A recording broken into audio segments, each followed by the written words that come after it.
আজকে ডে 4।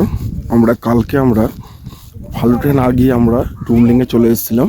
তো আজকে টুমলিংয়ে সকালবেলায় আমরা সানরাইজ দেখতে বেরিয়ে এসেছি। হোটেলের ঠিক বাইরেই জাস্ট দুপা এলেই একদম রাস্তাটা। তো এখান থেকে সানরাইজটা খুব সুন্দর পরিষ্কার দেখা যায়। আমার পেছনে দেখুন, অসাধারণ।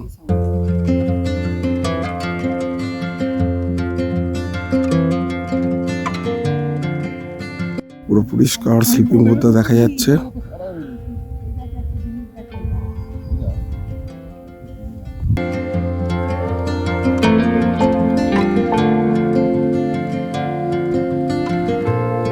এত সুন্দর সানরাইজ দেখতে পাবো আমি কখনো চিন্তা করিনি। হ্যাঁ, সান্দাকফু থেকে এর থেকে একটু বড় দেখেছি অবভিয়াসলি, বাট টুমলিংয়ে অরিজিনাল সানরাইজটা দেখতে পেলাম। কেননা সান্দাকফুতে যেটা হয়েছিল মেঘ চলে আসার জন্য আমাদের মন খুব খারাপ হয়ে গেছিলো। এখানে সানরাইজটা পুরোটাই দেখলাম।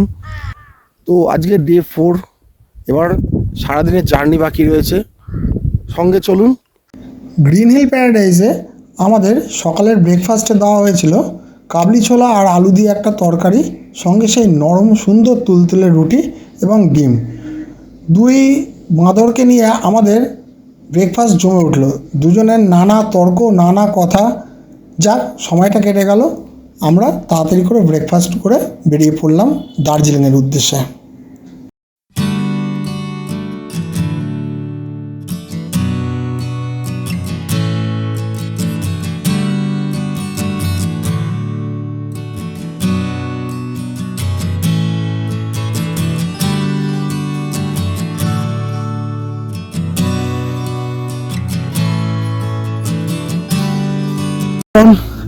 চিত্রেতে এসে পৌঁছালাম। দাঁড়ালাম, হ্যাঁ, এখানে দাঁড়িয়েছিলাম।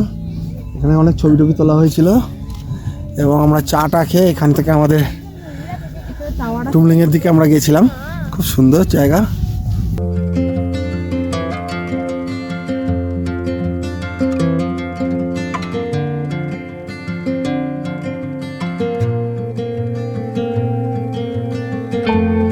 ফাইনালি আমরা টুমলিং ছেড়ে দিচ্ছি। এবার আমরা মানেভঞ্জনের দিকে যাব। মানেভঞ্জনে গিয়ে তারপর আমরা ওখান থেকে দার্জিলিংয়ের দিকে বেরিয়ে যাবো।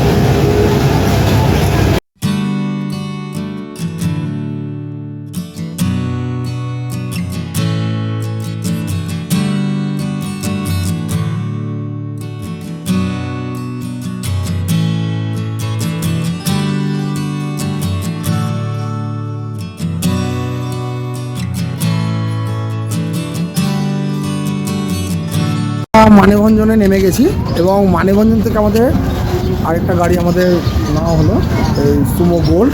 এই গাড়িতে করে আমরা এখন যাব হলো রক গার্ডেন, তারপর গঙ্গা মাইয়া, এরপরে আমাদের হোটেল। রাস্তায় যদি আরও ছোটোখাটো একটা স্পট দেখা যায় নিশ্চয়ই দেখে নেবো। চলুন, সঙ্গে থাকুন। এখন গাড়ি ছেড়ে দিয়েছে। আমরা এখন প্রথমে যাব রক গার্ডেন, তারপর ওখান থেকে যাবো গঙ্গা মাইয়া এবং তারপরে আমরা হোটেল ভ্যালিডিটি নেব।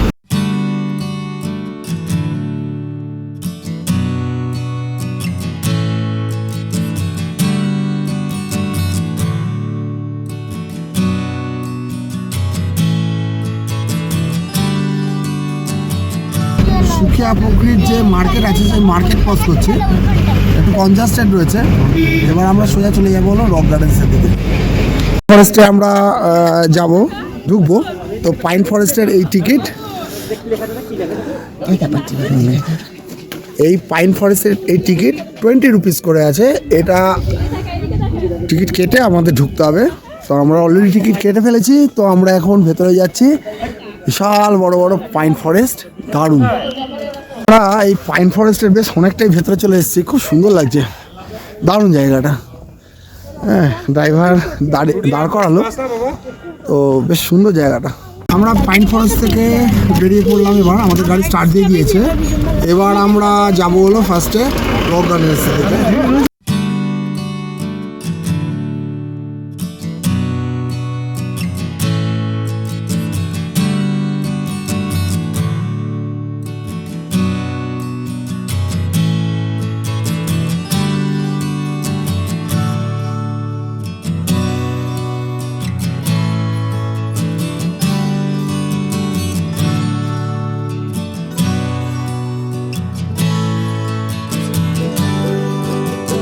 আমরা রক গার্ডেন্সে 20 টাকা করে টিকিট কেটে আমরা ভেতরে চলে এসেছি।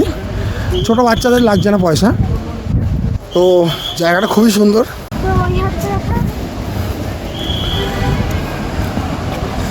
এই হলো রক গার্ডেন্সের ভেতরে বসার জায়গা, খুব সুন্দর জায়গা। এই হলো এন্ট্রান্স, এখান দিয়ে আমরা এসেছি। এন্ট্রান্সের ডান সাইডে রয়েছে হলো টিকিট কাউন্টার, যদিও ছোটো বাচ্চাদের কোনো টিকিট লাগেনি। এবার এই ডান সাইড দিয়ে সব ঝর্ণা নেমে এসছে। এর ভেতরে আমি চলে এসেছি, তো এবার কিন্তু খুব একটা জল দেখতে পেলাম না। তার কারণ হলো রক গার্ডেন্স এখন মার্চ মাসে জল হয়তো কম। চলুন উপরে গিয়ে দেখা যাক।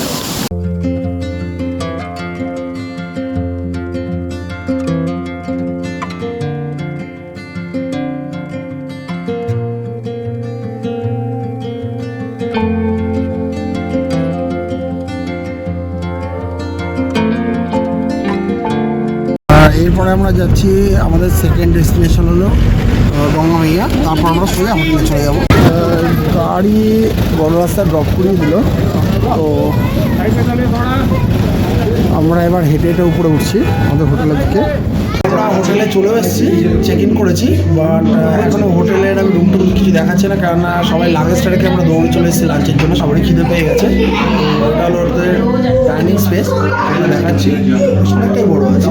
আজকের লাঞ্চে রয়েছে রাইস, আলু ভাজা, একটা পাঁপড় ভাজা, সঙ্গে দিয়েছে হলো বেগুন ভাজা, ডাল আর একটা ডিমের কষা। এটা হলো আজকের আমাদের লাঞ্চের মেনু রয়েছে। আমাদের যে রুমটা রয়েছে সেটা হলো 305। চলুন 305-এর ভেতরে কী রয়েছে, ডেকোরেশন কিংবা কীরকম দেখতে, রুমটার থেকে কী ফেসিলিটি কিংবা কী ভিউ পয়েন্ট দেখতে পাচ্ছি সেটা আপনাদের দেখাচ্ছি। নাম্বার হলো 305। 305-এ ঢুকেই বাঁ দিকে রয়েছে টয়লেট, আর ডান দিকে রয়েছে একটা আয়না। এখানে ড্রেসিং টেবিলের জিনিসপত্র আপনারা রাখতে পারবেন। জুতো কিংবা ডাস্ট বক্স এখানে রয়েছে, পুরোটাই কার্পেটের মোড়া। রুম খুব সুন্দর, একদম ঝাঁ চকচকে পরিবেশ। পেছনে পাইন উড দিয়ে ডেকোরেশন করা রয়েছে। খাট খুব সুন্দর, ডবল বেডরুম, খুব সুন্দর বড় খাট। এখানে একটা টেবিল রয়েছে, যদিও ছড়ানো ছিটানো জিনিসপত্র। বসার দুটো চেয়ার রয়েছে, জিনিসপত্র ছড়ানো রয়েছে।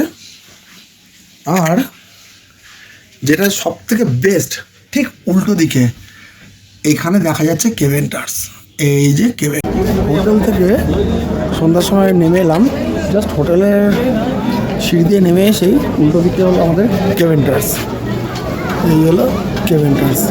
এত সুন্দর সুন্দর লোভনীয় খাবার রয়েছে, যে কোনো মানুষই খেতে ইচ্ছে করবে। এইমাত্র আমার মেয়ে খেলো চিকেন মোমো, এবার আমার মেয়ের বায়নাতে এখন নেওয়া হচ্ছে চিকেন লেগ পিস। এই হলো আমাদের দুটো লেগ পিস আজকে ছোটো মেয়ের আবদার। এখানে লেগ পিস হচ্ছে, চিকেন ললিপপ, সব ডাইরেক্ট চিকেন বল। খেয়ে দেখা যাক কিরকম টেস্ট। হোটেল ভ্যালেন্টিনোতে রাতের ডিনারে ছিল খুব সুন্দর ব্যবস্থা, যার মধ্যে মেন ছিল হলো চিকেন কষা, খুব সুন্দর করেছিল।